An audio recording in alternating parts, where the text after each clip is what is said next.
بسم اللہ الرحمن الرحیم۔ فدیے کے کھانے کھلانے کے متعلق احکام۔ کفارے میں اطعام مساکین کے مسائل۔ جو لوگ زکوٰۃ کے مستحقین ہیں وہ اس کھانے کے بھی مستحق ہیں۔ اگر کوئی کافر مسکین مسلمانوں کے ملک میں رہ رہا ہو تو امام یوسف رحمۃ اللہ علیہ کے نزدیک اسے کفارے کا کھانا کھلانا جائز نہیں، اور طرفین رحمہم اللہ کے نزدیک جائز ہے۔ جس مساکین کو صبح کھانا کھلایا ہے انہی کو دوسرے وقت کا کھانا کھلانا ضروری ہے۔ جس طرح ایک دن میں صبح شام کھانا کھلانا جائز ہے، اسی طرح صبح کھلا کر چند دن بعد انہی مساکین کو شام کا کھلانا بھی جائز ہے، یعنی ایک ہی دن میں صبح شام کھلانا ضروری نہیں۔ اطعام مساکین میں پیٹ بھر کر کھلانا ضروری ہے، لہٰذا چھوٹے بچوں کو یا پہلے سے کھانا کھائے ہوئے شخص کو کھلانے سے کفارہ ادا نہ ہوگا۔ ہاں، قریب البلوغ بالغ کے حکم میں ہے۔ کفارے میں ایسا کھانا کھلانا درست ہے جو کفارہ ادا کرنے والا خود گھر میں کھاتا ہو۔ چاول، بریانی یا چکن کھلانا ضروری نہیں۔ جو کھانا سالن کے بغیر عموماً کھایا جاتا ہے وہ سالن کے بغیر کھلانا جائز ہے، مثلاً چاول، بریانی۔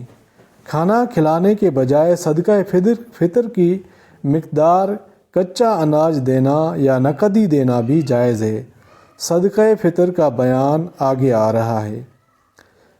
اس کفارے میں 60 کی عدد پر عمل کرنا ضروری ہے، یعنی یا تو 60 مساکین کو صبح شام کھانا کھلائے، یا ایک مسکین کو 60 دن تک کھلائے، یا 60 مساکین کو کچا اناج یا نقدی دے دے۔ اگر کفارے کا پورا اناج یا ساری رقم ایک مسکین کو ایک ہی دن میں دے دی تو بھی کفارہ ادا نہیں ہوا۔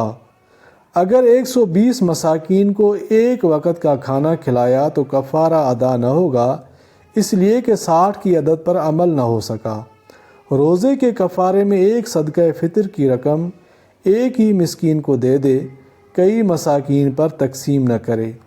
کفارہ ادا کرتے وقت یہ کہنا ضروری نہیں ہے کہ یہ کفارے کا کھانا ہے یا اناج ہے یا رقم ہے، صرف مالک بنانے سے ادا ہو جائے گا۔